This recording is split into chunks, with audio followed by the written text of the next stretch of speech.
Bonjour à tous, aujourd'hui on se retrouve pour réaliser une nouvelle recette dans le cadre de Cuisiner sans gaspiller. Au menu aujourd'hui, un pain perdu façon tatin. Pour cette recette, nous allons avoir besoin d'un reste de pain, aujourd'hui de la baguette, quelques pommes qui commencent légèrement à flétrir et qui commencent à être marquées, des œufs, du lait, du sucre et un petit peu de beurre. Je commence tout de suite ma recette en épluchant mes pommes. Et petite astuce, je vais conserver mes épluchures. Avec ces épluchures, nous allons pouvoir faire des petites chips d'épluchures de pommes. Vraiment très sympa, ça me fera une belle décoration pour notre assiette, vous le verrez tout à l'heure. Je viens donc d'éplucher mes pommes, je réserve ces épluchures et je mets un tout petit peu de sucre vanillé.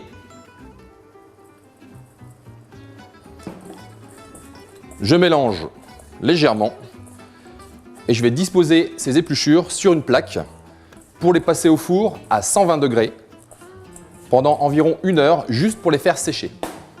Je les dispose à plat sur ma plaque. C'est parti, 1 heure à 120 degrés. On se retrouve juste après. On passe à présent à la découpe de nos pommes en petits morceaux. Mes pommes sont à présent découpées en quartiers. Nous allons passer à l'étape de la cuisson. Pour rester dans un esprit un petit peu tarte tatin, je vais faire compoter mes pommes dans un mélange de beurre et de sucre pour en faire un petit caramel. Bien sûr, j'ai pris du beurre salé pour faire ce petit caramel au beurre salé que tout le monde raffole. Et ensuite, je vais y faire compoter mes pommes environ 10 minutes. Pour cela, je chauffe ma plaque. Alors, je me mets au départ sur un feu relativement fort. J'y mets un morceau de beurre, soyons gourmands et généreux. Et une fois le beurre fondu, ça va relativement vite, j'y rajoute du sucre semoule. Pour cette quantité, on a à peu près 20 g de beurre et une cuillère à soupe de sucre semoule. Dans un premier temps, le beurre va légèrement mousser avec le sucre. Et puis progressivement, une jolie couleur caramel va se former. Ça va légèrement blondir. Une fois que le mélange est un petit peu blond, on va y déposer nos pommes pour les faire compoter donc 10 minutes. Là, on voit bien le mélange est en train de mousser. Alors surveillez votre caramel. Un caramel qui va trop cuire a tendance à devenir très amer. On va vraiment s'arrêter dès que la coloration blonde apparaît. Ça commence à arriver. Voilà, on est bien. J'y dépose mes pommes.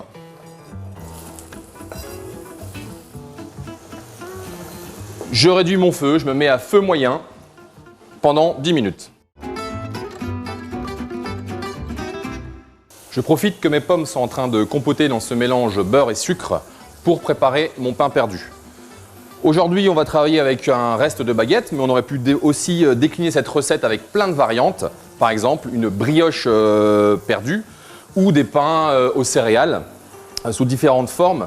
Donc là, je vais simplement prendre ma baguette qui a déjà une journée, donc elle est assez sèche, et je vais la détailler en tranches d'environ 1 cm. Et ensuite, je vais préparer mon petit mélange pour pouvoir humidifier mon pain avant de partir sur la cuisson. Pour cela, très simple, j'ai besoin de 2 œufs dans lequel je vais rajouter une cuillère à café de sucre vanillé, c'est l'équivalent d'un sachet dans vos cuisines. Je mélange cet ensemble et je rajoute un petit peu de lait. Environ 20 centilitres.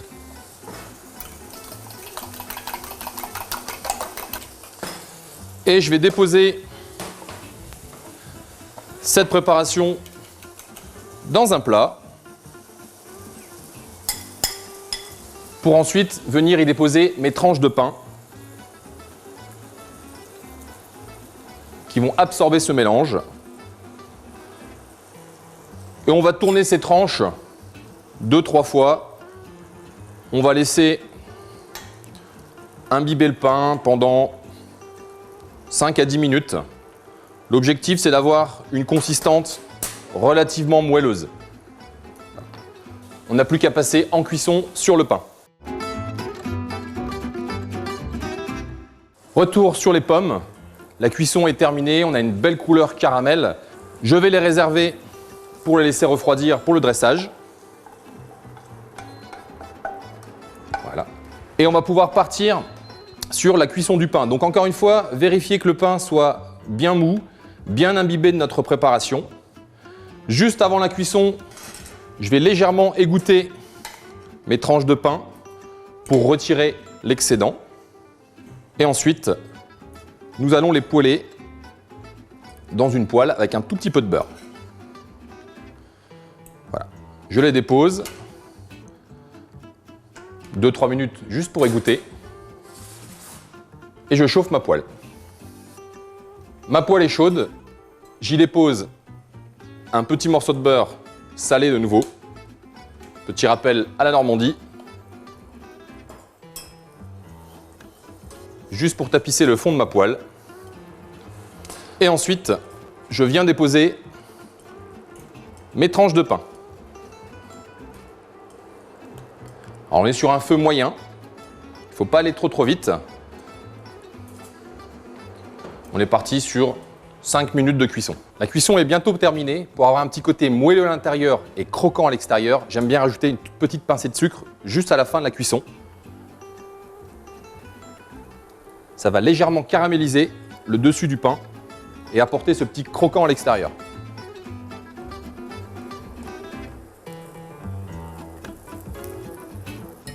La cuisson est à présent terminée. Je vais réserver mes tranches de pain sur une grille pour les laisser refroidir.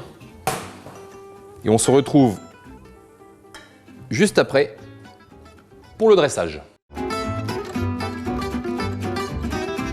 Je vais garnir mes tranches de pain de mon petit mélange de pommes caramélisé avec cette belle odeur. Je vais les dresser sur une petite ardoise. On va mettre une assiette avec 2 petites tranches parce qu'on est gourmand.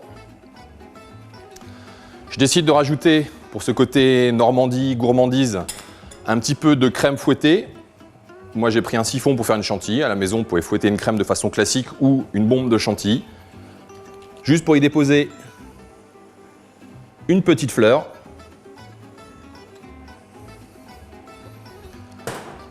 Je termine ma décoration avec les chips de pommes que nous avons réalisées tout à l'heure, de façon très simple, 1 heure à 120 degrés. On va pouvoir apporter un petit peu de volume sur ce dessert, mais aussi du croquant.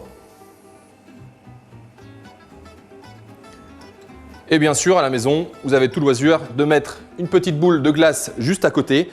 Glace à la cannelle, par exemple, une belle association avec cette tartine. Glace à la vanille ou glace pomme verte pour apporter de l'acidité aussi sur ce dessert. Moi, j'ai choisi une petite glace à la vanille.